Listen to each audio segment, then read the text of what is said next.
semua di Poofers. Anyway, selamat datang ya di podcast kita, yaitu podcast Pot Loma Poof. Kira-kira Pot Loma Poof itu apa sih Nadine? Jadi Pot Loma Poof itu singkatan dari podcast kelompok 5 10F. Di podcast ini kita akan membahas seputar edukasi lingkungan. Tetapi tidak hanya itu, kemungkinan kita akan membahas di luar dari topik tersebut. So, tungguin episode-episode dan keseruan kita lainnya ya. Nah, jadi gitu guys. Oke, sebelum mulai ke topiknya, kayaknya kita perkenalan dulu kali ya. Oke, dari aku. Halo guys, nama aku Syeka Rania. Kalian bisa panggil aku Syeka. Di sini aku sebagai MC pertama dan di sebelah aku ini ada Nadine guys. Nah, dia tuh sebagai MC kedua. Oke Nadine, perkenalan ya. Halo, aku Ferry Nadine Safara, bisa dipanggil Nadine. Aku di sini sebagai MC 2 yang akan menemani Syeka. Wah, kali ini kalian tahu nggak sih guys? Narasumbernya tuh asik-asik dan seru-seru banget loh. Di sini tuh narasumbernya ada Lintang, ada Nafisa, ada Zaki, dan yang terakhir ada Marvel. Oke, kalian boleh perkenalan dulu ya. Oke, halo semuanya, kenalin aku Lintang Ainal Smoro. Kalian bisa panggil aku Lintang. Di sini aku sebagai narasumber 1. Hai, aku Nafisa Fi, aku sebagai narasumber 2. Halo, nama gue Marvel Saputra, kalian bisa manggil gue Marvel, gue sebagai narasumber 3. Halo, gue Muhammad Al Zaki, biasa dipanggil Zaki, gue menjadi narasumber 4. Oke, kayaknya kita nggak usah lama-lama lagi ya Bin ya. Kayaknya kita langsung mulai aja yuk. Oke, kalau gitu langsung aja kita gas. Nah, jadi di episode kali ini kita akan membahas tentang ekoenzim. Apa sih ekoenzim itu? Ekoenzim adalah larutan kompleks hasil fermentasi dari limbah organik. Ekoenzim dapat terjadi karena bantuan mikroorganisme selektif dari kelompok jamur dan bakteri. Mudahnya ekoenzim itu apa sih? Biar para Poofers nih paham. Jadi gampangnya ekoenzim itu cairan limbah yang sudah difermentasi dari limbah sayur dan buah. Kenapa sih perlu menggunakan gula merah dalam pembuatan ekoenzim? Karena jenis gula dapat mempengaruhi kualitas dari produk ekoenzim yang dihasilkan. Jenis gula merah apa saja sih yang dapat digunakan dalam pembuatan ekoenzim? Gula aren, gula kelapa, gula lontar, molase cair dan molase kering. Kalau campurannya selain gula merah, apakah hasil dari ekoenzim tersebut akan berbeda dari segi bau dan warna? Iya berbeda. Misalnya menggunakan gula putih cairan tersebut akan memiliki warna yang lebih terang dan mungkin memiliki aroma yang sedikit berbeda. Gimana sih cara pembuatan cairan ekoenzim itu? Nah, yang pertama itu kita harus tahu dulu nih bahan dan alatnya. Nah, bahannya itu ada limbah sayur dan buah, gula, dan juga air.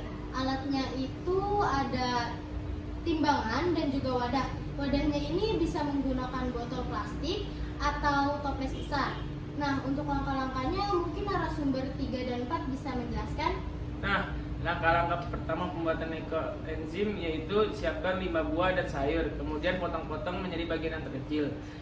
Potong juga gula aren menjadi bagian-bagian terkecil juga ya. Tuangin air ke dalam wadah yang sudah disiapkan. Kemudian tuangkan gula ke dalam wadah yang sudah disiapkan tadi. Jangan lupa diaduk ya. Nah, setelah itu masukkan potongan limbah sayur dan buah ke dalam wadah tersebut. Kemudian kita fermentasi selama sebulan dan jangan lupa buka tutup botol setiap hari agar ekoenzim tidak meledak. Jadi waktu fermentasinya itu 1 bulan ya? Atau ada yang lebih dari 1 bulan? Nah, biasanya itu waktu fermentasinya 3 bulan. Tapi kita juga bisa loh fermentasi menjadi 1 bulan. Nah, iya tuh, caranya gimana sih? Caranya itu dengan menyamakan takaran limbah buah dan sayur dengan gula, serta mengurangi volume airnya yang awalnya perbandingannya 3:1:10 menjadi 1:1:2. Jadi takarannya itu dikurang ya? Semisal takaran dan fermentasinya sesuai, apakah ada kegagalan? Iya ada, karena hal ini dapat mempengaruhi kualitas dan keberhasilan dari ekoenzim yang dihasilkan. Jadi disarankan untuk mengikuti takaran yang sudah ditentukan ya, agar prosesnya berjalan lancar tanpa kegagalan. Penyebab lain gagalnya cairan ekoenzim selain dari fermentasi itu apa sih?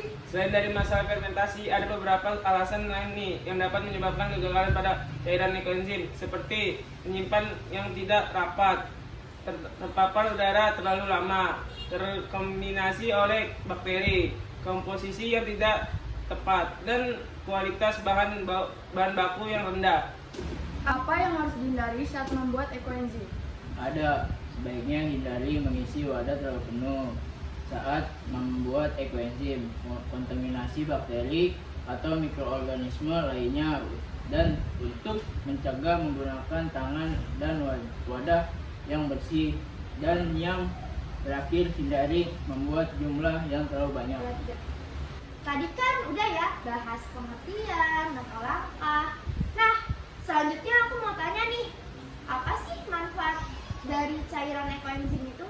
Manfaat dari cairan ekoenzim itu bisa sebagai cairan serbaguna, sebagai pengusir hama, dapat melestarikan lingkungan, mengurangi polusi udara, dan sebagai penyaring udara. Kalau untuk ibu rumah tangga, apa sih manfaatnya? Manfaatnya itu beragam, seperti pembersih ramah lingkungan, pupuk organik, pembersih taman, dan dapat mengurangi penggunaan bahan kimia. Nah, jadi itu tadi pengertian, cara membuat, dan manfaat dari cairan ekoenzim ya Puffers. Sebelumnya terima kasih banyak ya Kak sudah menjawab pertanyaan-pertanyaan dari kita tadi. Kita jadi tahu nih apa sih itu ekoenzim dan cara memanfaatkan limbah sebagai barang yang berguna untuk lingkungan. Iya, sama-sama. Kita juga jadi senang nih bisa berbagi sedikit ilmu tentang pemanfaatan limbah buah dan sayur yaitu ekoenzim. Nah, Puffers semua yang ada dimanapun itu berada, semoga paham ya apa yang tadi disampaikan oleh narasumber kita kali ini, dan semoga jadi info yang sangat bermanfaat bagi Puffers. Dan juga informasinya juga bermanfaat banget nih ya untuk semua kalangan dan masyarakat yang ada di Indonesia. Mungkin ada yang mau disampaikan lagi dari narasumber atau Nadine? Di sini aku cuma mau bilang jangan lupa lakukan di kehidupan kalian semua untuk membuat ekoenzim. Ini karena setidaknya kita sudah mengurangi limbah sayur dan buah. Jangan lupa guys. Oke, segitu dulu dari podcast kita ya Puffers. Dan sekali lagi terima kasih banyak buat narasumber yang sudah mau kasih informasi penting tentang ekoenzim ini. Oke, thanks banget ya Puffers udah mau dengerin podcast kita kali ini, dan aku berharap banget apa yang kita bicarakan tadi tuh bermanfaat bagi semua orang ya. Oke, sekian dari podcast kami, dan nantikan keseruan dan episode-episode kita lainnya